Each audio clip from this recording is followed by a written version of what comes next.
Mutton key roast உங்களுக்கு பிடிக்குமா?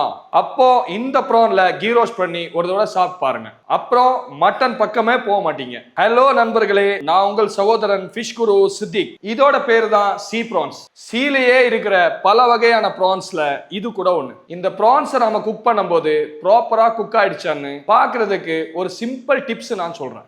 இம்ப்ரமேஷன் is wealth. ஏன்னா ப்ரான்ஸ்ல இருக்கிற பிரச்சனை ஓவரா அதை குக் ஆயிடுச்சுன்னா அது ரப்பர் மாதிரி ஃபீல் ஆகும். ஸோ ப்ரான் வந்து நல்லா குக் ஆயிடுச்சுன்னா சி ஷேப்ல வரும். அதுவே ஓவரா குக் ஆயிடுச்சுன்னா ஃபுல்லா ரவுண்டா மாறிடும். அதே மாதிரி ப்ரான் நீங்க குக் பண்ணும்போது வாட்டரை மட்டும் கொஞ்சம் கம்மியா யூஸ் பண்ணுங்க.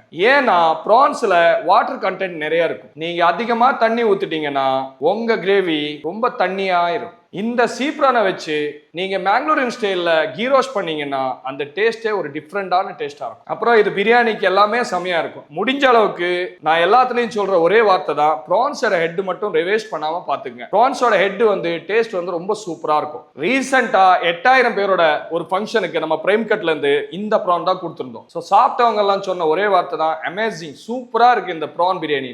சீ ப்ரான்ஸ்ல இருக்கிற இன்னொரு பெனிஃபிட் என்னன்னா, மற்ற ப்ரான்ஸ் எல்லாமே இப்ப வர ஃபார்ம்லயே வளர்க்க ஸ்டார்ட் பண்ணிட்டாங்க. ஆனா இது வந்து நேச்சுரலா கிடைக்கிற ஒரு ப்ரான்ஸ். சோ நீங்க அதோட கம்பேர் பண்ணீங்கன்னா இதுதான் பெட்டர். இந்த ப்ரான்ல அதிகமா DHA இருக்கு. இது உங்களுடைய பிரெயினுக்கும் ஹார்ட்டுக்கும் நல்லது. இது மத்த கல்ச்சர் ப்ரான் மாதிரி எப்பவுமே கிடைக்காது. எப்ப கிடைக்குதோ வாங்கி சாப்பிடுங்க. மீனுடன் மீண்டும் சந்திப்போம். நான் உங்கள் சகோதரன் ஃபிஷ் குரு சித்திக்.